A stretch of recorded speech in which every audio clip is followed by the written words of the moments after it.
दोस्तों, स्वागत है आपका हमारे चैनल में।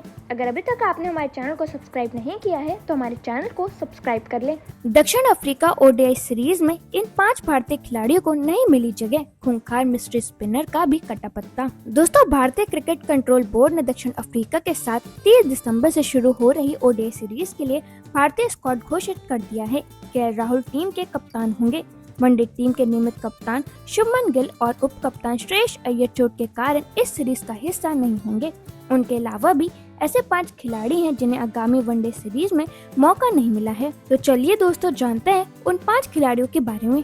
दोस्तों, इस लिस्ट में सबसे पहले आते हैं मोहम्मद शमी। पिछले कई महीनों से मोहम्मद शमी का नाम चर्चा में है, जिन्हें सीरीज दर सीरीज ड्रॉप होना पड़ा है। चैंपियंस ट्रॉफी 2025 के बाद शमी टीम इंडिया के लिए नहीं खेले हैं। इसी बीच चीफ सिलेक्टर अजीत अगरकर के फिटनेस वाले बयान पर भी खूब बवाल मचा है।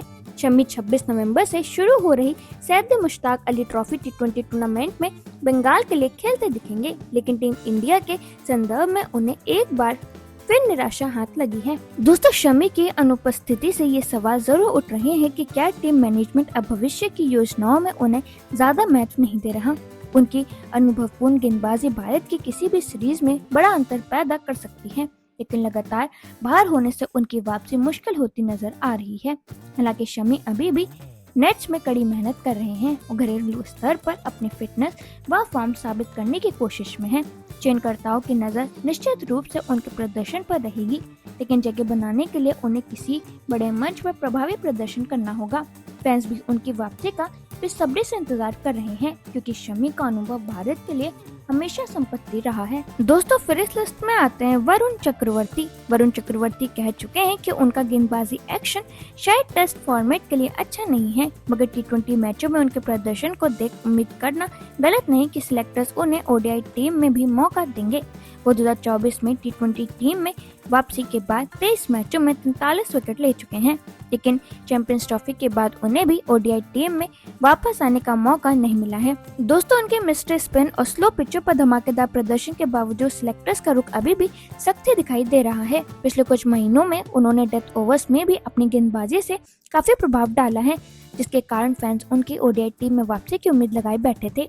आईपीएल और इंटरनेशनल टी20 में उनका लगातार बेहतर होता प्रदर्शन ये साबित करता है कि वे बड़े मैचों में भी मैच विनर साबित हो सकते हैं। बावजूद इसके वनडे टीम में उनकी गैर मौजूदगी ने कई सवाल खड़े कर दिए हैं। क्रिकेट एक्सपर्ट्स का भी मानना है कि अगर वे इसी लय में खेलते रहे तो जल्द ही उनके लिए भारतीय ओडीआई टीम के दरवाजे फिर से खुल सकते हैं। दोस्तों, फिर इस लिस्ट में आते हैं अक्षर पटेल। अक्षर पटेल ऑस्ट्रेलिया के खिलाफ ओडीआई स्क्वाड का हिस्सा थे और तीनों मैच खेले थे।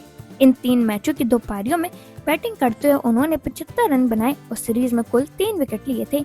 अचानक उनका ड्रॉप होना वाकई चौंकाने वाला फैसला है। हालांकि अक्षर टी20 टीम का नियमित हिस्सा बने हुए हैं। दोस्तों, अक्षर पटेल हाल के समय सीमित ओवरों के सबसे भरोसेमंद ऑलराउंडर्स में से एक रहे हैं, इसलिए उनका बाहर होना और भी हैरान करने वाला है। उनकी किफायती गेंदबाजी और निचले क्रम में तेजी से रन बनाने की क्षमता उन्हें किसी भी कंडीशन में उपयोगी बनाती है। टीम मैनेजमेंट ने हालांकि इस बार कुछ युवा स्पिनर्स को तहजीर दी है, जिससे अक्षर को जगह नहीं मिल सकी। माना जा रहा है कि सिलेक्टर्स उन्हें रोटेशन पॉलिसी के तहत आराम दे रहे हों, ताकि वे आगे आने वाले टी20 और चैंपियंस ट्रॉफी जैसे बड़े टूर्नामेंट में फिट और फ्रेश रहें। फैंस उम्मीद कर रहे हैं कि अक्षर जल्द ही ओडीआई टीम में वापसी करते नजर आएंगे। दोस्तों, फिर इस लिस्ट में आते हैं हार्दिक पांड्या। हार्दिक पांड्या को एशिया कप 2025 में चोट आई थी, जिसके बाद वो ऑस्ट्रेलिया के खिलाफ सीरीज में भी नहीं खेले थे। दरअसल टीम इंडिया में वापसी के लिए उन्हें डोमेस्टिक क्रिकेट में अपनी फिटनेस साबित करनी होगी। उन्हें सैयद मुश्ताक अली ट्रॉफी में वडोदरा के स्क्वाड में जगह मिली है। संभव है कि इस डोमेस्टिक टूर्नामेंट के बाद वो दक्षिण अफ्रीका के खिलाफ टी20 सीरीज में खेल सकते हैं, जो 9 दिसंबर से शुरू होगी। दोस्तों, उनकी गैर मौजूदगी ने टीम इंडिया के मिडिल ऑर्डर और फिनिशिंग रोल में एक बड़ा खालीपन छोड़ दिया है, जिसे भरना आसान नहीं है। हार्दिक की गेंदबाजी भी टीम के लिए मैच जिताऊ रही है, इसलिए उनका पूरी तरह फिट होकर वापसी करना बेहद जरूरी माना जा रहा है। सिलेक्टर्स भी उनके फिटनेस पर खास नजर रखे हुए हैं, क्योंकि आने वाले महीनों में कई बड़ी सीरीज और टूर्नामेंट होने वाले हैं। फैंस को भी उम्मीद है कि हार्दिक जल्द मैदान पर लौटकर एक बार फिर अपनी ऑलराउंड क्षमता से टीम की ताकत बढ़ाएंगे। दोस्तों, फिर इस लिस्ट में आते हैं संजू सैमसन। संजू सैमसन का टी20 मैचों में बदलता बल्लेबाजी क्रम उनकी टी20 वर्ल्ड कप 2026 की टीम में जगह पर सवाल खड़े कर रहा है। दूसरी ओर दिसंबर 2023 के बाद उनकी वनडे टीम में वापसी नहीं हुई है।